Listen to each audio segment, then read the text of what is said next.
Hey y'all, it's your girl Chelsea Alexa. Welcome back to my channel. Today we're going to be continuing on with my braiding series.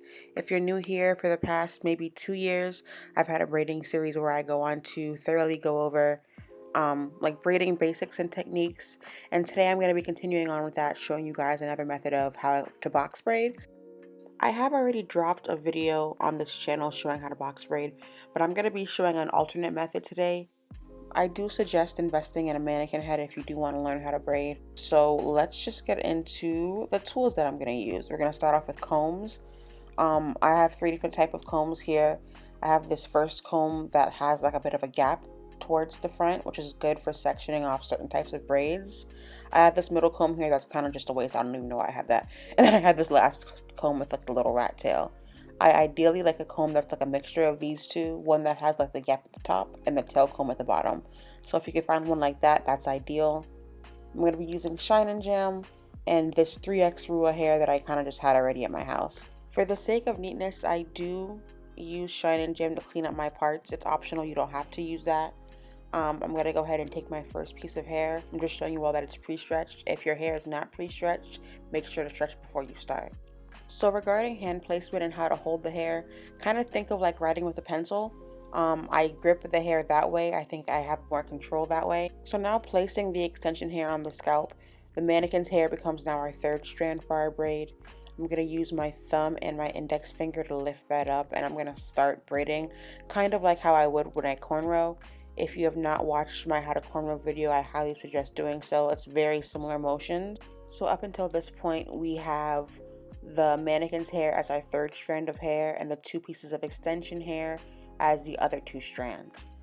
At this point, I'm going to now flip my hands the other way, kind of like from over to under, because it changes the kind of grip that I have. Now I'm going to take about a third of one of the sections and add it to our mannequin's hair, the middle section. And then I'm going to go ahead and continue my braid using that added hair with the mannequin's hair. Once I kind of create a neck stitch, I'm going to make sure to take a third of hair from the other section to add to the mannequin's hair, and I continue with my braid.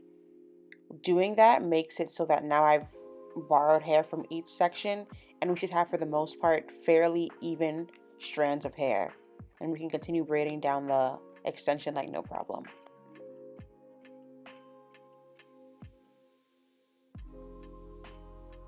I know that may have seemed like a lot, but don't worry, we're going to do it a couple more times. Again, this is optional. I'm just cleaning up my parts with the Shine and Jam, combing that through. I'm going to grab my extension hair like I'm writing with pencil. I'm going to make sure to keep my extension hair close to the scalp.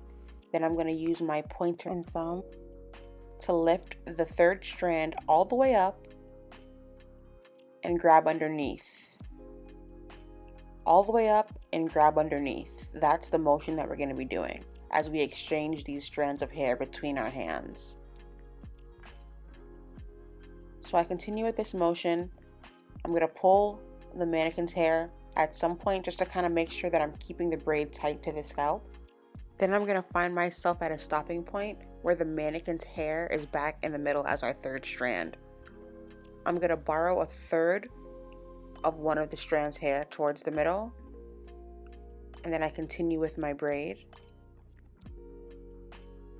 Then I'm going to come around and borrow a third of hair from the other strand to add to our middle strand, and then I continue braiding that way. At this point, now we have 3 equal strands, and we can continue our braid all the way down.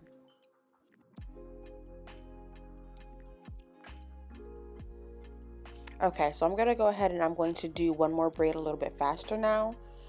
So just first off, when you place your extension hair towards the scalp, you want to keep it kind of close to the top where that part is, just so that you can keep your braid in the center. If you start with that extension hair towards like the center of your parting, you're going to kind of like droop the braid down and it's going to end up hanging from the bottom of your part as opposed to sitting in the center. I also want you to notice that the majority of the braiding is being done with my index finger and my thumb. I get asked all the time, how do I hold the other hair? I'm really only using a couple fingers, so anywhere else where I can store hair, you can kind of see I'm holding it towards the palm of my hand or in between any other fingers is kind of how I hold the hair. This is a braiding technique that I used when I first started braiding when I was 15. It's really easy, to be honest. I guess the hardest part would just be being able to kind of like eyeball to make sure the strands of hair are even so that you're not borrowing hair all the way down. But if this method of teaching did not resonate with you, make sure you check out my other box braid tutorial. There are a million different ways to box braid, but there's just a couple of different ways. So find what works for you and work it, okay? All right, y'all, week 1 is done, but we're back next week to tackle rope twists, y'all. This is gonna be a good one, trust me. If you have not already, make sure you like, comment, and subscribe. Thank y'all so much for watching this video. Make sure to check out the rest of the braiding series, y'all. I swear it's lit. But until next time, I'll catch y'all next week. Bye.